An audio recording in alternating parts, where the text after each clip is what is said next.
All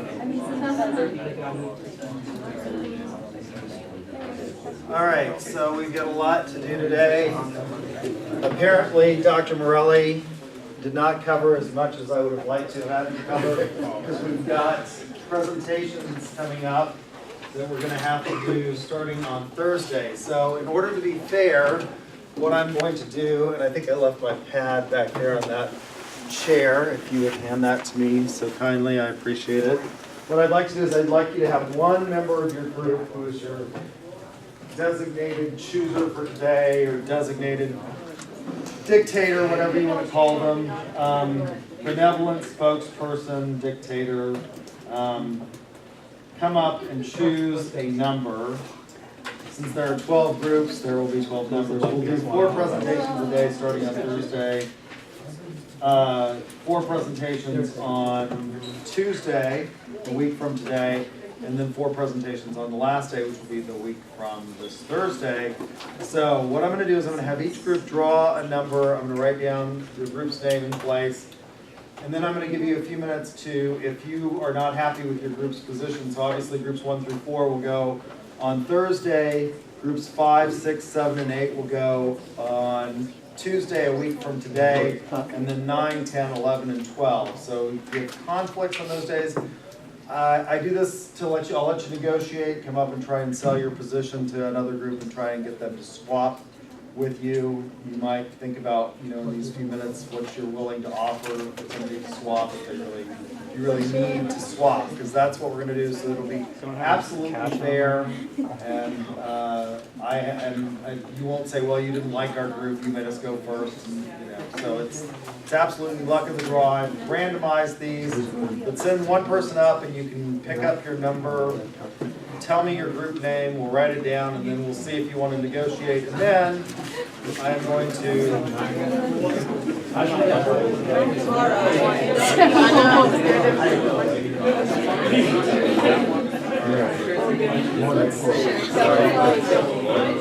Just put it back.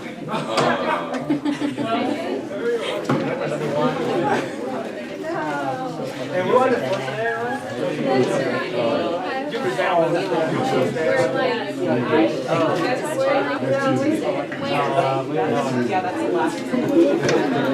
What do we get? All right.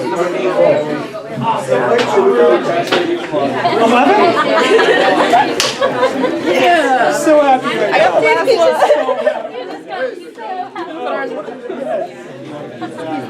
Yes. Oh, I'm sorry.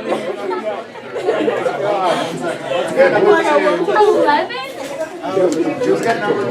Oh, Jude, I'm so sorry. Yeah. You are the Oh my God.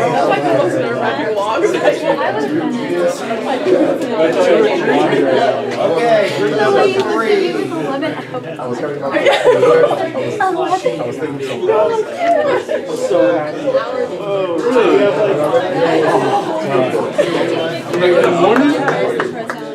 that was me, bro. A week and 2 days. There's no way.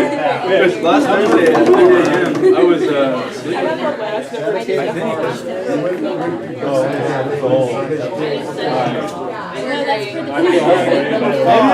Oh, maybe it was. Finish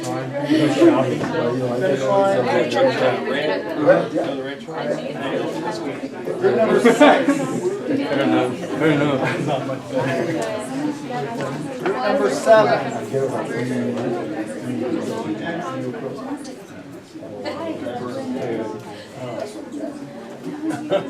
Group number 8. The marketing moguls. Group number 9. Top 5. Okay, group number 10. Organizers. Group number 11. It's doable. 100. What's the group name? 100. What is it? 100. The 100. All right, group number 12. The Elastic Giraffes. All right, so you told me that you got a conflict with how many people? Your group, you're Smith, right? Yeah, we've got 3 conflicts. Okay, so they've got 3 conflicts. Does anybody want to, anyone from 5 through 12 want to trade with Smith for position number 1? I said throw yourself. Alright. So Yeah, I need you to come struggling up. in anything accounting. I need you to come up and tell it what you're willing to negotiate. If anyone hasn't done their accounting yet or struggling, I can basically. Wait, what do you mean by that? Sorry. Oh, I tried. So I worked as an accountant for 6 years. So accounting was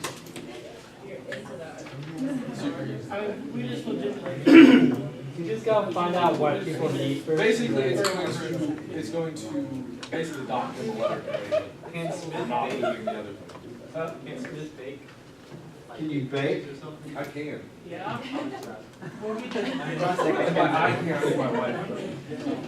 What if you make us cookies? Just offer We money. can't trade. Oh, no. You're not doing a very good job.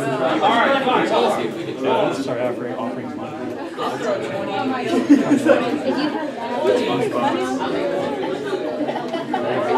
I wouldn't offer money, I would offer like cookies, pizza. Who would switch, okay, above, who would switch based on baked goods? Yeah, who would switch for money? Okay, what's your limit? Do you speak for your, how many yourself? How many is there in our group? Six. So $6 billion. $60. Brooks does not. What number are you? Brooks does not. the leader. He does not speak for us. Well, alright, I got a number. That was $10 a person, that's a pretty lot.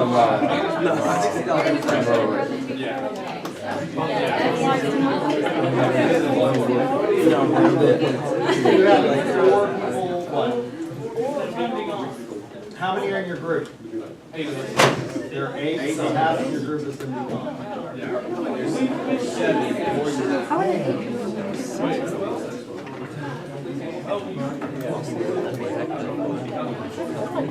So, Okay, they're not offering very much, so nobody wants to switch with Smith. Nope. Okay, I guess you're gonna do it with 4 people. So no, I mean, what happens to my grade? That's not gonna work for me. It's mostly based on the written project, so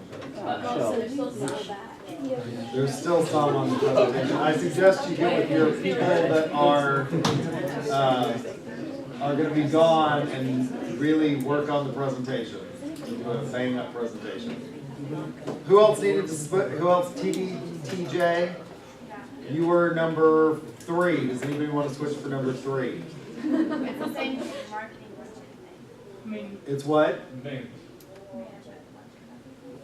How many people do you have gone? Just 1. Okay, I think you'll be fine with just 1 gone. We still have less than they do. You still have what? And then now there'll only be 3 of us. I think you can manage with 3 people. Yeah. I would just make sure the presentation is good. You've got 4 people, you'll be fine. Okay? You sure anybody doesn't want to switch? Nobody wants to. All right. Well, that's the way it works because it's got to be, somewhat fair. So I give you the opportunity to negotiate. If your group just can't be there, we'll just have to, base it off of the people that are presenting. So I would, with those of you that are not going to be here, I'd make sure that you get with somebody on your group to be sure and present your part so that it's actually seamless, so that the presentation looks good. If you know your area and nobody else knows it, you need to make sure that they know it. All right? So, I would like to, again, take a moment to do a shameless plug for the UCO sales program and the sales team. This last week, when Dr. Morelli took over for me, I was at the International Collegiate Sales Competition in Orlando, beautiful Orlando, Florida, with 4 students. The school pays for our airfare, our registration, the hotels, and some money for you to eat on and expenses while you're there. These are the things that we did while we were at the competition. We went to the Medieval Times, which is a jousting tournament. That's where we had dinner one night. So these are some pictures from Medieval Times. This is what the school, because we have enough in the per diem to pay for things like this. For dinner that night, we got to go to Medieval Times. They do a horse show, jousting. They have a falconer that comes out, and the falcon flies around the room. It's really cool. Have any of you been? They have a Medieval Times in Dallas, right on I-35. A couple of you have been. It's a neat show. So we did that, as well as we competed, obviously, in a role play competition.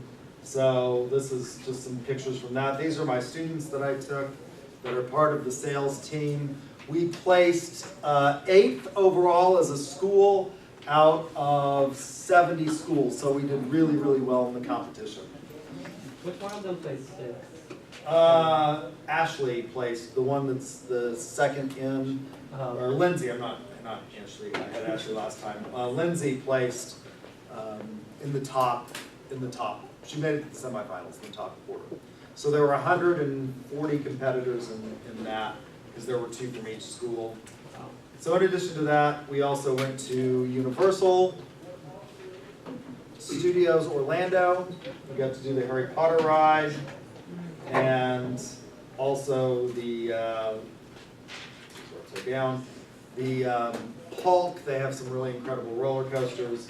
So it was a good time. And then at the end, after the competition was over, we got to go to, on the competition, they paid for us to go to Disney World. We went to Epcot. So it's a really good opportunity. I encourage you all to get involved. It's not just the sales team that does this. There are other competitions that are sponsored by other departments that also have the opportunity to do this. One of the ones that I know about is the management department participates in the entrepreneurship program and the Governor's Cup, and that's another opportunity for you to get involved. So I encourage you to do these things. When you go out on the market, I have told you this many times, but again, redundancy is a good thing. Differentiation is going to be key to your getting a job. And participating in these kinds of things is an opportunity for you to differentiate yourself from others. In addition to the competition and the fun that we had, there's also a career fair there, and those people are highly motivated to give you jobs. So we got a number of students that one student got a job offer at the career fair while he was there from Gartner.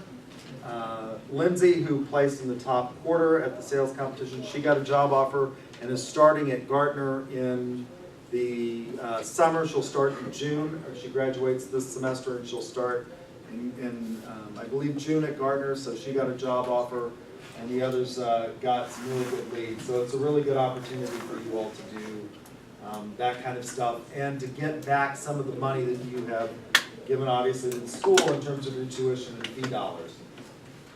So I encourage you to do that. We need to talk about services and marketing. A big part of our economy, right? It's becoming a huge part of our post-industrial economy, and it's where the real money is to be made in financial services, legal services, things like that. That's where we're going to really see job opportunities and growth over the next 20 to 30 years as you all enter the workforce. So what are services? Services are intangible activities or benefits that are provided to satisfy your needs in exchange for money or something else of value. Now, services scholars argue that all goods are really services. So think about this. All goods are really services. You don't value that MacBook that you've got right there for the thing itself. You don't take it home and sit there like Gollum in Lord of the Rings, oh my precious, and stare at it and try to hide it from everybody else, right? What do you value that MacBook for? How much? What do you value it for? For its use, For its use doing what? homework. Homework. So you're able The to internet. you're able to surf the web here in class and be entertained as I'm up here lecturing so that you don't get bored. You can send email, you can do your homework, and believe you me, it is a much better thing to do your homework on that than it is when I was in college. And I remember having to actually I had a computer by the time I went to college, but in high school we had a computer, but we used DOS, which I think I told you all initially started out as something called QDOS. Bill Gates bought it from the developer and sort of modified it. It originally stood for something called Quick and Dirty Operating Systems. And so they then changed it to DOS, Digital Operating System or software, and foisted it off on all of us. It was a horrible product, but it was much better than what we had before, which was, I can tell you, in high school I actually typed my papers out on a typewriter, which was really miserable because if you made a lot of mistakes, you had to do what? You had to start over on the page. You just had to completely redo it. And so it was a really miserable experience. So you value it for the utility that it provides you in being able to do stuff. So food, you don't value the food for the thing in and of itself. It's for the way it tastes, the experience, the fact that it provides sustenance for your body, things like that. So services scholars argue that all goods are really services. So here is the individual critical thinking challenge of today. If you can give me the first person who can come up with something that you may value in and of itself and not for the service, I can think of one thing.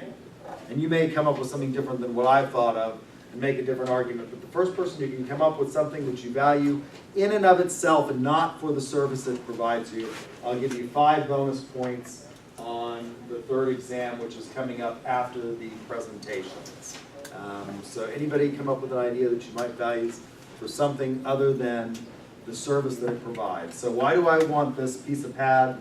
Or this notepad, because I was able to write down the order that you were in it, right? I don't want to hold this and look at it and value it for itself. Can you think of one thing? Yes. Artwork. That's it. That's the correct answer. That's the answer that I can come up with. What's your name? Roberta. Who told you to answer, bro? Come on now, you answered that quick. Yeah, that's it. I think that art is one of the things that you may appreciate for the thing itself.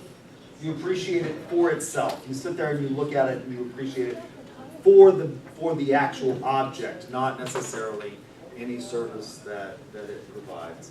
So Roberta got 5 points. Be sure and see me after class, so I'll be sure and put it into detail so I don't forget about that.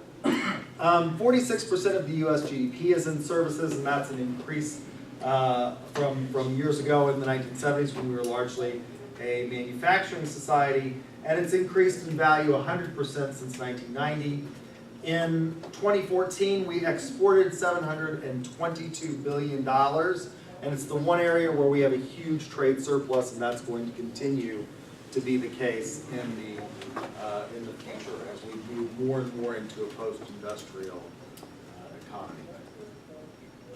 So services are unique, and there are 4 I's. So we talked about the 4 P's of marketing: product, price, place, and promotion. With services, we talk about the 4 I's, and you should know what these are: intangibility, inconsistency, inseparability, and inventory.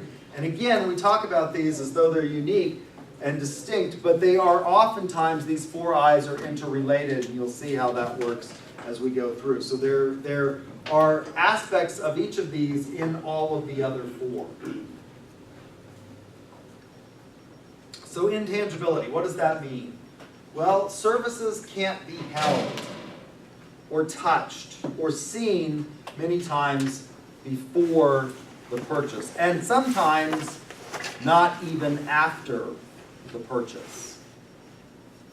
If you came to me, and I used to teach something called the law of commercial transactions as a business, and you asked me to draft a contract for you because you're selling stuff. So one of the things that I did for the company that I worked for was I drafted a lot of contracts. And when I was Associate General Counsel for the university, I drafted or reviewed a lot of contracts.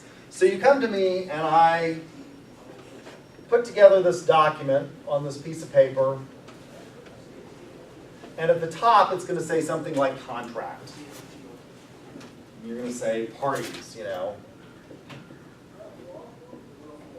And then B, you know, the terms.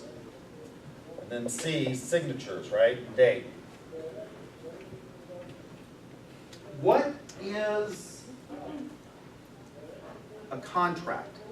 Is it that piece of paper? No, it's a mutual agreement between two parties. That's correct. It is not that piece of paper. That piece of paper that says contract is not a contract. Though it says it. Not a contract. That's not what a contract is. A contract, technically, that piece of paper, even though it says contract, may be evidence of a contract, and it may be the required evidence that you need to enforce the contract in a court of law, but it's not the contract.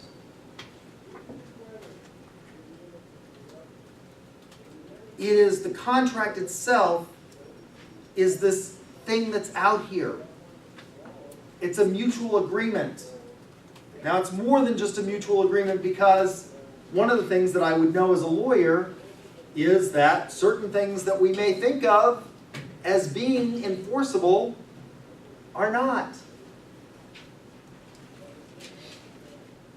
Let's suppose you call up your friendly neighborhood drug dealer,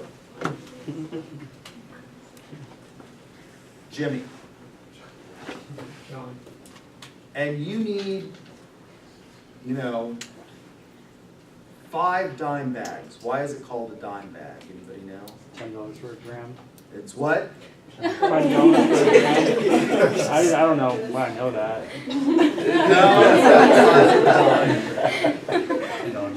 It's called a dime bag because it's $10 worth of whatever it is that you're getting. In this case, you're going to get marijuana. And Jimmy says, you're in luck. I have a special going. 6 dime bags for the price of 5. That's good. So now, for how much money? For $50, you're going to get $60 worth of marijuana. Is that a contract? Yeah. No. Not a contract. So when you come to me as a lawyer, you say, you know, I just called Jimmy, and Jimmy says he's got a deal for me, and I want to make sure that I get this, you know, I'm going to go down and I'm going to get Jimmy to put his name on the dotted line, because I'm going to go to 4 of my friends who each have $10. I'm going to collect $10, put my $10 in, or I'm going to go to 5 of my friends. This is a good deal, right? Let's do it this way. I'm going to go to 5 of my friends, collect $5, and I want to make sure Jimmy doesn't, you know, go back on his word on this deal. I'm going to go to 5 of my friends, get $10, go get 6 dime bags. So, you know, here what I've done is I've provided some transactional services in which I will be rewarded for those transactions. I'm a logistics guy. I will be rewarded for that by getting a dime bag for free for myself. So I'll go collect $5 from my friends, and I want to make sure Jimmy doesn't go back on his word. Can you put this in writing for me so I can get, well, no, it's not a contract. Because a contract is not just a mutual agreement, but it is a mutual agreement between 2 parties that is enforceable in a court of law. When I go to court with this, what's going to happen? Well, yeah, probably. The judge is going to say this is not. It's an illegal transaction. You can't do it.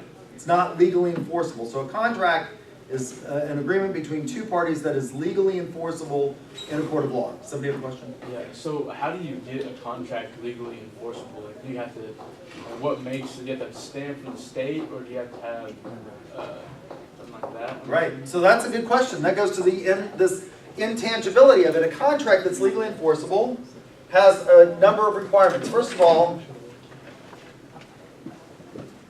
it's generally given a promise in exchange for something of legal value. And this is the doctrine of bargain for exchange in here.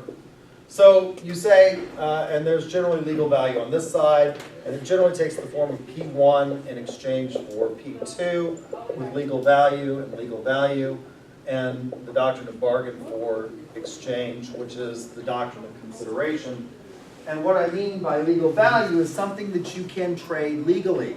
So if I say I'm going to sell you not a dime bag of marijuana, but I'm going to sell you, 5 bags of flour with a 6th one thrown in for good measure, is that now illegal? Well, yeah, it is, because that's property. You can sell property. You can trade that. That's legal. That's legal value.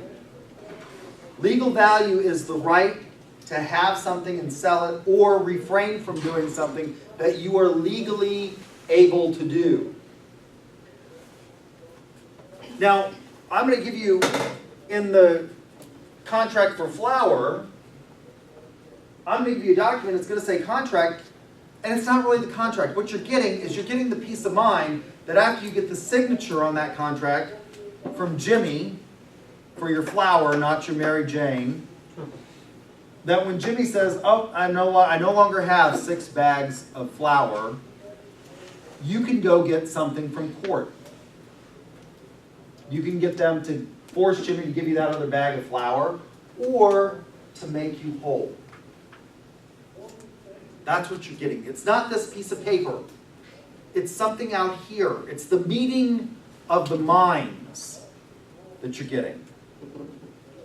And the service that I'm providing as a lawyer is the assurance that you can enforce that contract in a court of law should you need to. It's difficult to evaluate these credence properties because of this.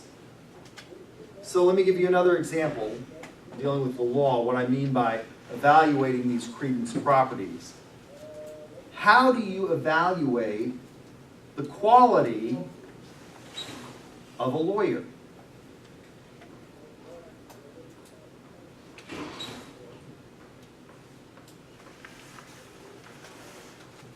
How many cases he won? Okay, that's generally what students tell me. That's the number one answer that I get, is the win-loss ratio of the lawyer. The dumbest people in my law school class have some of the highest win-loss ratios of people I know. They're stupid. They were idiots. I went to Oklahoma City University School of Law. When I went to Oklahoma City University and graduated from the School of Law, I was paying at the end $900 a credited hour for law school. With fees, it was $1,000. It was a cool $1,000 per credited hour. There were a number of my colleagues who decided that they were going to go in to the district attorney's office. Now, if you can't put this together, you're an idiot. If you can't figure out that you come out, when you pay $1,000 an hour, the average law student at that time was coming out $100,000 in debt. The average assistant district attorney at that time in Oklahoma made $32,000 a year. If you can't do the math and figure out that you cannot sustain and live, you cannot sustain the debt level that you will have accumulated after law school. It's criminal stupidity. They were idiots. Dumb. They scored at the bottom of my class. Morons. Great win-loss rate. They won almost every case. Why? Because the criminals are dumber than them. They're stupider than them. And I will tell you that some of those people were dumber than my Labrador Retriever in law school. I have no idea how they passed the bar. But they did. Have great win-loss ratios. On the other hand, some of the brightest attorneys I know are defense attorneys. They have horrible win-loss ratios. Johnny Cochran, if you looked at his win-loss ratio overall, the dream team from the O.J. Simpson, not good. Why? Because with the exception of O.J., who was a pretty bright guy, most of their clients are idiots. And, but they put up a good defense. So how do you evaluate that? You can't evaluate it on win-loss ratio in the law. How do you evaluate it for a doctor and a cancer patient? Some of the best doctors I know, the brightest doctors I know, go into oncology, and they have horrible results. If you go into, one of my cousins is a professor at the University of Texas Medical School. He's a full professor in oncology specializing in pancreatic cancer. Now, we have all seen the CTCA ad with Peggy, who says, it's just incredible, I'm a 10-year survivor of pancreatic. No, Peggy. There are 2 types of pancreatic. You're going to die from pancreatic cancer. There is no cure. You will die. Now, there's a slow-acting kind that they can maybe go into remission, and there's one that's pretty fast, but you're going to die. He's a bright guy. He has lost every single one of his patients to pancreatic cancer. How do you evaluate these things? It's really, really tough, isn't it? It's really, really hard to do. And a lot of times you can't evaluate it until the end, until it's over. And it's done, when you're going to prison. Gee, maybe I should have gotten a different lawyer. It's really, really hard to evaluate that. Inconsistency. Tangible products may be good or bad, but they're generally consistent. What makes McDonald's a raving success? It's not great food. It's not good. It's consistent. A Big Mac in New York is going to taste like a Big Mac in Oklahoma City. I can guarantee it. I've done it. I like Big Macs. How many of you like Big Macs? Love Big. 2 all-beef patty, special sauce, lettuce, cheese, pickles, onions, with sesame seed. And it's going to not look anything like the picture. In New York City, it's come out looking like hell, like somebody ran over it. And in Oklahoma City, it's the same, right? With services, it's all over the board.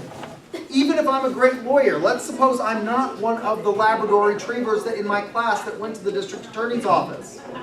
Which, by the way, I gave this lecture at lunch to some of my colleagues. One of my other colleagues who's a Judd Fudd, he's like me, as a JD, PhD. And I said I went on this terror about, the stupidest people in my law school class went to the district. He's like, when I got out of law school, I went to the district attorney's office. Oh, poor guy. I was like, you're the exception to the rule, Keith. You're the exception to the rule. You're the one guy who was bright that went into the district attorney's office. There's always an exception to every rule. He was the exception to that rule. I managed to, there's a group of us that go out to lunch and have drinks on Tuesdays after class, and I managed to insult everybody at the table at some point or another. I was mentioning that I had listened to a TED Talk. This is an aside, this is a tangent, but it's interesting. The other day, that they have discovered through mitochondrial DNA that redheads are related to Neanderthal. That there was some crossbreeding between Neanderthal and modern man, and that redheads are the product of that. And I looked up, and 2 of my colleagues are both gingers.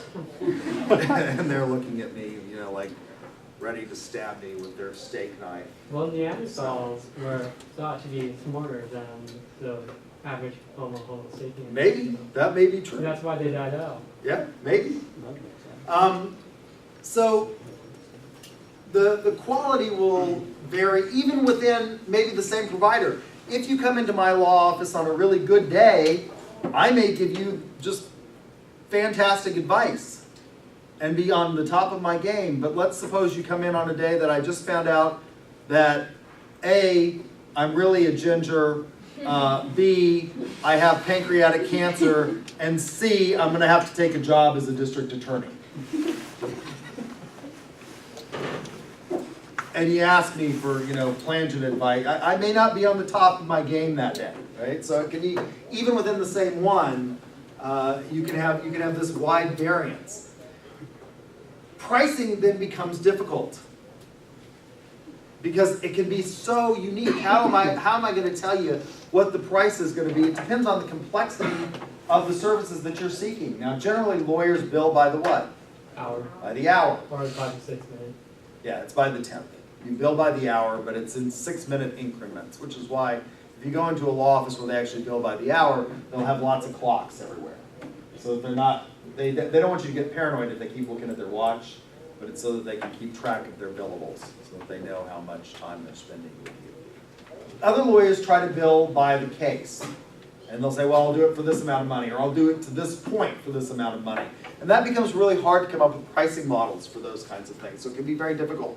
How are you going to price, for example, if you are a company that builds tunnels through mountains? There are companies that specialize in this kind of stuff, road construction. How are you going to judge the tunnel? Well, usually the pricing is going to be cost plus a certain percentage over.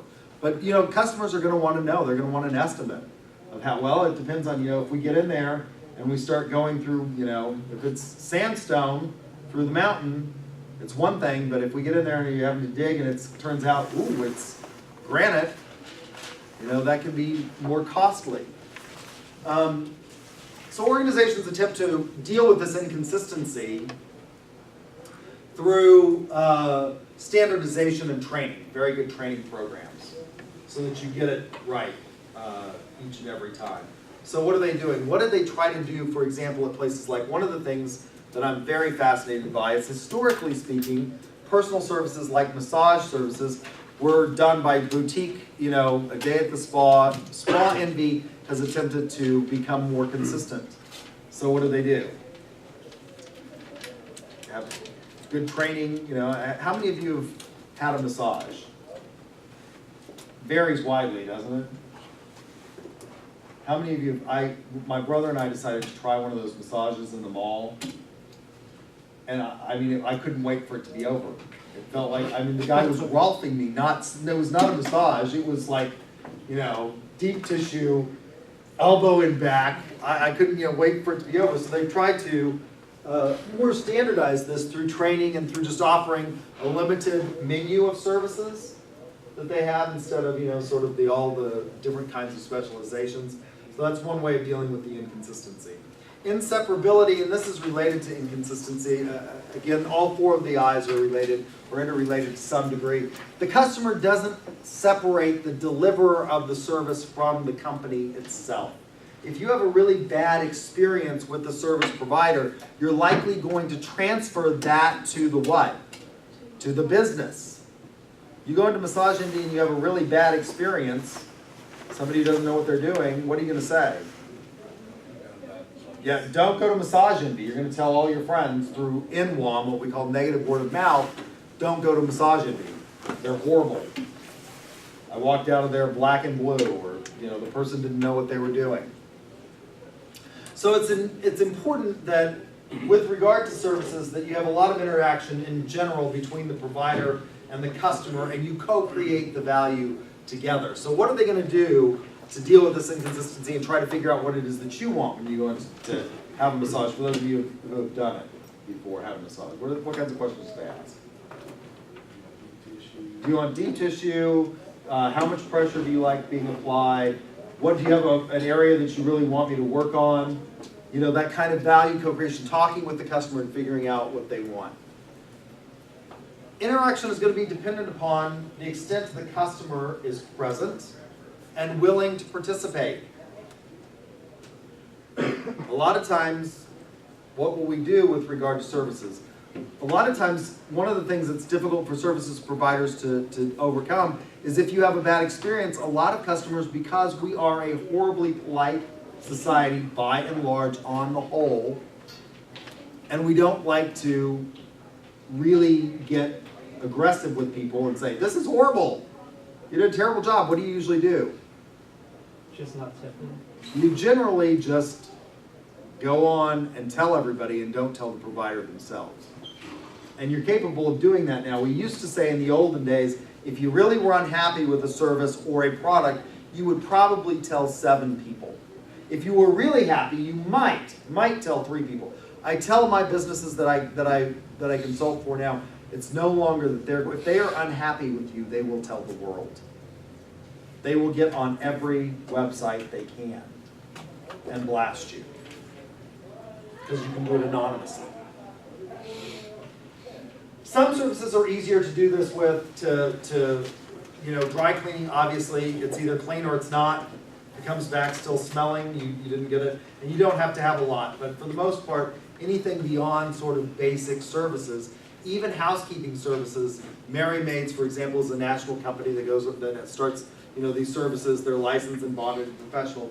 You got a lot of inconsistency. There are ones that you can get more consistency in, but much beyond dry cleaning and things like that, it's really, really difficult. Inventory is much different. If I am selling Coke, and I don't sell, for example, I go around on my route as a Coca-Cola delivery person who also sells, so the people who work for Coca-Cola in their trucks are usually both delivery people and salespeople. Now they're generally just order takers, and this is one of the things that we'll talk about for those of you who will go on to a career in sales, the difference between order taker and higher order sales. But they are also, they have some product knowledge, and they can provide specials and discounts and things like that, depending on the business. If I don't sell all of the cases of Coke in my truck today, I may be able to do what? Sell them tomorrow. That's not true as a lawyer. If I'm not billing, right now I am not billing as a lawyer. I can never get this time back. The cost of inventory is enormously high. I can never, if I have a can of Coke to sell, if I don't sell it today, I can probably sell it tomorrow. Now, some things are more perishable in terms of tangible goods than others, which is why in grocery stores they generally want you to do what? They put the fruits and vegetables up front or close and make you walk through them. Why? Because they want to get rid of those, because those are more perishable than a can of Coke. But still, if I don't sell the head of lettuce today, I can probably still sell it when? Tomorrow. Maybe not the next day, depending on how perishable. But with a lawyer, I can't ever get those back. So you try and balance that. You basically want, one of the challenges in services then is to get the balance. As a law firm, what do I want? I want to hire enough lawyers that I can meet my clients' needs, but not so many that I do what? That I have excessive inventory where they're sitting there. Because if I'm paying an associate, $50,000 a year, and they're not billing, I'm not going to be able to make that money back. If they're not billing today, I'm not going to be able to make it back.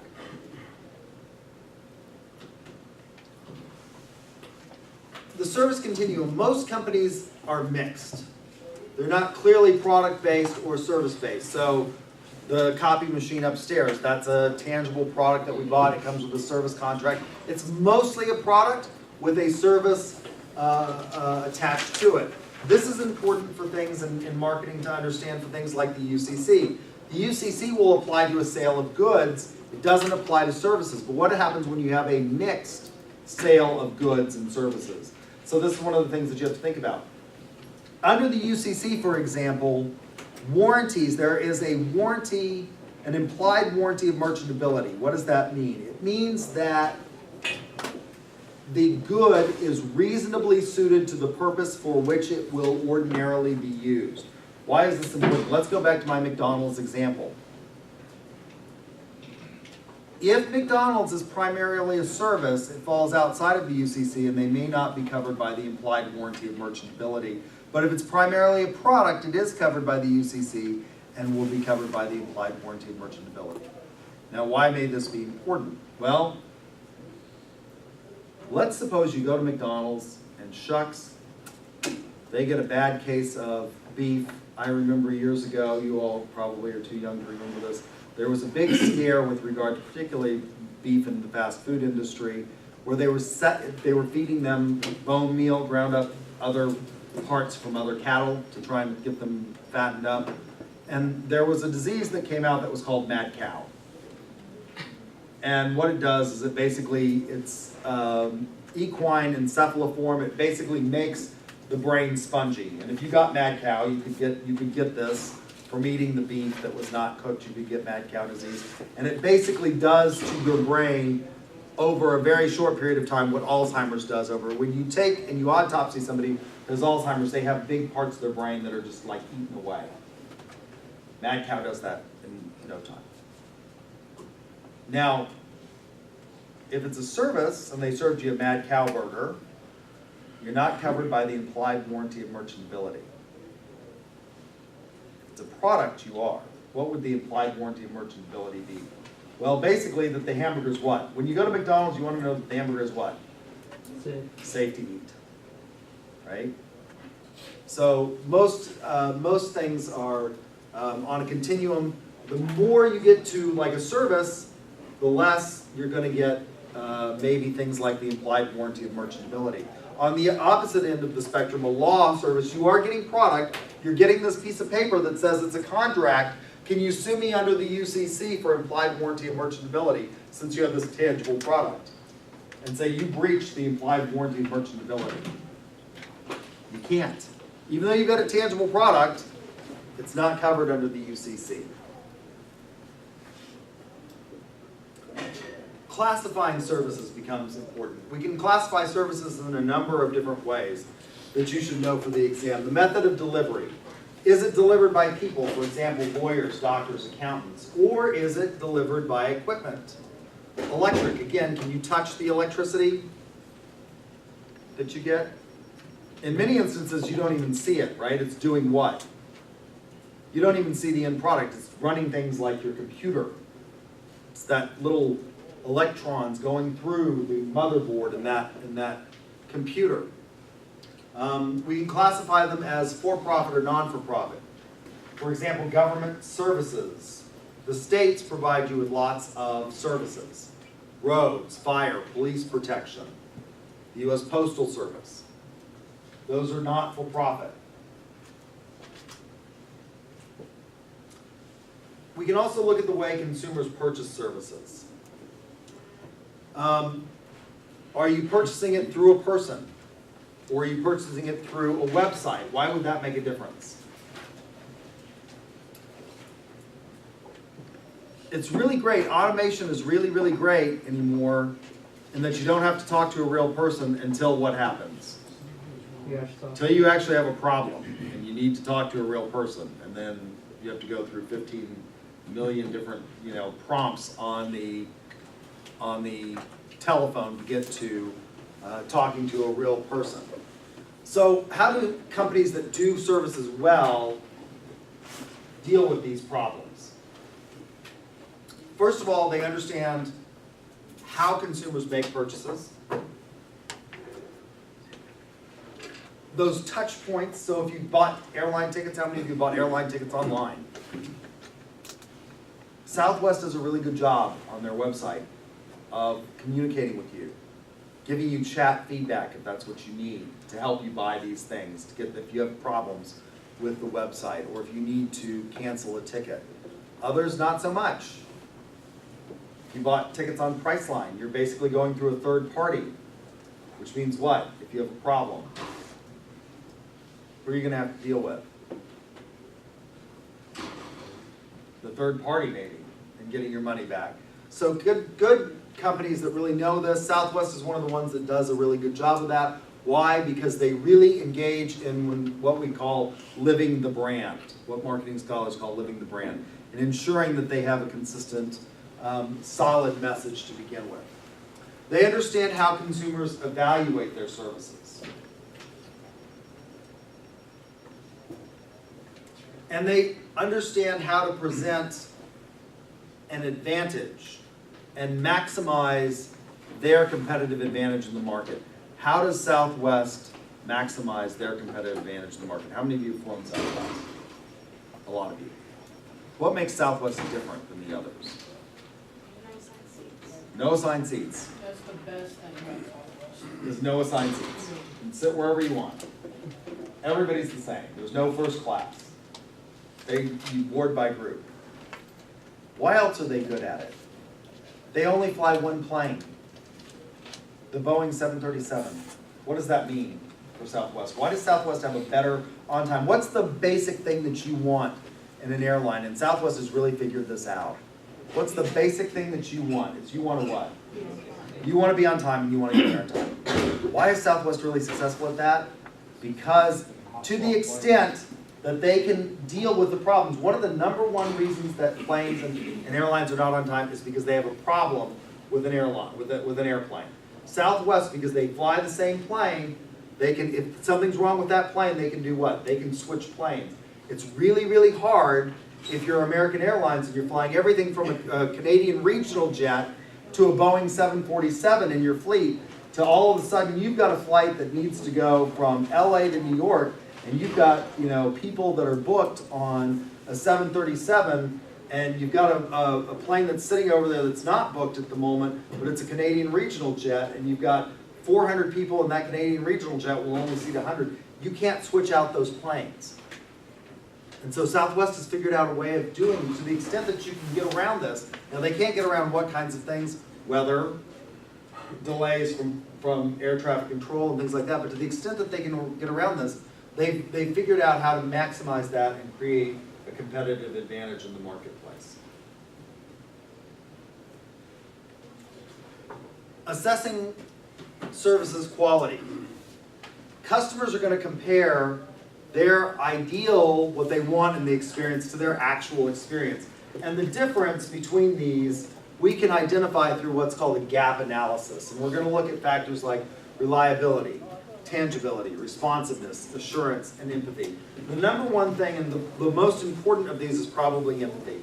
The number one thing we know about services marketing is that you are going to have a failure.